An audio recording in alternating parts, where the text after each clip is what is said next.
আমাকে সেইটাও তোমার জন্য লিখিত আকারে তোমার সামনে প্রেরণ করব। অর্থাৎ সব লিখিত আকারে আল্লাহ পাক দিয়ে দিবে। এখন আমরা কত অন্যায় করে থাকি বলেন, করি না? এগুলা কিন্তু সব কিন্তু আমাদের জন্য দলিল হয়ে যাচ্ছে, দলিল হিসেবে পেশ করা হবে। সেদিন অস্বীকার করার আর কিছুই থাকবে না। আমার বন্ধুরা, আল্লাহ তাআলা বলেন পৃথিবীতে আল্লাহর হুকুমে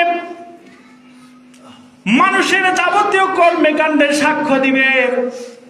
আল্লাহ পাক বলেন ইয়াউমা ইযিন তুহাদ্দিসু আখবারাহা, সেদিন জমিন তার বৃত্তান্ত বর্ণনা করবে। আপনি জমিনের কোথায় কি অন্যায় করেছেন।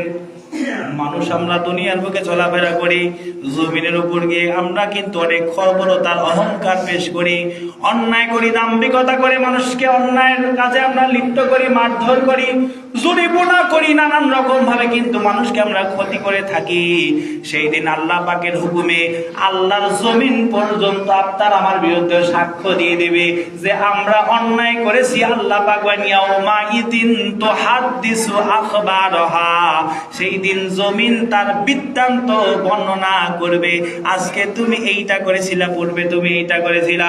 মানুষের সকল কিছু সেই দিন উন্মুক্ত হয়ে যাবে, আল্লাহ পাক প্রকাশ করে দেবে, কোনো কিছু সেই দিন বান্দার গোপন থাকবে না। আল্লাহ পাক বলেন মা ফিস সুদুর, আল্লাহ পাক বলবেন আর অন্তরে যা আছে সেই দিন বান্দা প্রকাশ করে ফেলবে, অর্থাৎ তার সামনে প্রকাশ হয়ে যাবে। আমরা কিন্তু অন্তরে একটা গুনাহ পোষণ করি, অনেক ক্ষতি করার জন্য কিন্তু আমরা মনের ভিতর কল্পনা করি। সেই দিন বান্দার অন্তরের দূষিত কথা পর্যন্ত আল্লাহর দরবারে ওয়াহুসিলা মা ফিস সুদুর, সেই দিন বান্দার অন্তরে যে কুচক্রি কথা আছে এইটাও আল্লাহ পাক প্রচার করে দেবেন। আমার বন্ধুরে, সেই দিন আল্লাহ পাক বলেন ইয়াউমা ইযিন তুরাদুনা লা তাখফা মিনকুম খাফিয়াত, সেদিন তোমাদেরকে উপস্থিত করা হবে, তোমাদের কোনো গোপনীয়তা সেই দিন আর গোপন থাকবে না। তোমাদের সকলকে সেই দিন উপস্থিত করে আল্লাহ পাক বলবেন আজ আর তোমাদের কোনো কিছু গোপন নাই, সব কিছু তোমাদের সামনে আয়নার মতো ঝকঝক হয়ে গেছে। আল্লাহ রাব্বুল আলামিন সেই দিন বান্দাকে ডাক দিয়ে বলবেন ইয়াউমা তুবলাস সারাইর, সেদিন গোপন বিষয়াদি পরীক্ষা করা হবে যে বান্দা সেদিন তুমি দুনিয়ার বুকে ভালো আমল করেছো নাকি তুমি খারাপ আমল সামনের দিকে অগ্রসর করেছো। আল্লাহ পাক এদিন হিসাব নেবেন। মানুষের আমলনামা এমন ভাবে আল্লাহ পাক তুলে ধরবেন, বান্দা তার জীবনে পূর্বে কি আমল করেছে আর সামনের দিনের জন্য কি আমল রেখে যাচ্ছে। আজকে যদি বলি মসজিদে ওড়নার জন্য 5,000 টাকা, 5 টাকা, 10 টাকা দান করা লাগবে, এইটা কিন্তু সামনের জন্য দান করা হয়, আর পূর্বে যেটা করে আসছেন সেইটা কিন্তু লিপিবদ্ধ থাকবে। আল্লাহ পাক কোরআনের ভিতর জানাই দিলেন ইউনাব্বাউল ইনসানু ইয়াউমা ইযিম বিমা কদ্দামা ওয়া আখারা, সেদিন মানুষকে অবহিত করা হবে, হে দুনিয়ার মানুষেরা তোমরা যে আজকে হাসরের ময়দানে তোমাদের পূর্বে কি আমল পেশ করেছিলা আর সাথে তোমাদের সামনের জন্য তোমরা কি আমল পেশ করেছিলা, আজকে সব কিছু তোমাদের সামনে উন্মোচন করা হলো। আল্লাহ পাক বলেন পরে ওয়া ইযাস সুহুফু নুসিরাত ওয়া ইযাস সামাউ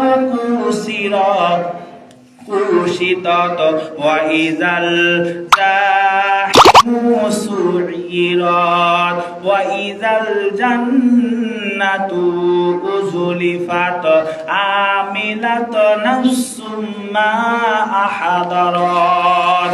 আল্লাহ পাক বলেন আর যখন আমলনামাগুলো বান্দার সামনে উপবিষ্ট করা হবে, প্রকাশ করা হবে, সেই দিন আল্লাহ পাক বলবে আর যখন আসমানকে আবরণ মুক্ত করে দেওয়া হবে, অর্থাৎ সেই দিন আর কোনো আবরণ থাকবে না, সরাসরি তামাম দুনিয়া একবারে আসমান আর জমিন একাকার হয়ে যাবে। আল্লাহ রাব্বুল আলামিন বলেন সেই দিন আল্লাহ পাক জাহান্নামকে প্রজ্বলিত করবেন আর জান্নাতকে আল্লাহ পাক নিকটবর্তী করা হবে।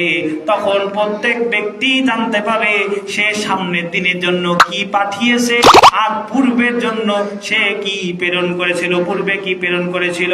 আল্লাহ পাক বললেন আলিমাত নাফসুম মা কদ্দামাত ওয়া আখখারা, তখন প্রত্যেক জানতে পারবে যা সে আগে আল্লাহর সন্তুষ্টির জন্য আদায় করেছে এবং পশ্চাতে এসে ভালো ভালো দান সদকা করে নিজের জীবনকে আলোকিত করার জন্য চেষ্টা করেছে। আমার আল্লাহ পাক বলেন, যার আমলনামা সেই দিন ডান হাতে দেওয়া হবে, যার আমলনামা সেই দিন ডান হাতে থাকবে, তার মতো ভালো সৌভাগ্যবান ব্যক্তি আর একজনও থাকবে না। সুবহানাল্লাহ বলেন। অর্থাৎ যেই দিন ডান হাতে আমলনামা থাকবে ওই কিয়ামতের ময়দানে, তার মতো সৌভাগ্যবান ব্যক্তি আর কেউ থাকবে? তার আমলনামা এমনি ভালো, অটোমেটিকলি ডান হাতে চলে আসছে। সুবহানাল্লাহ বলেন।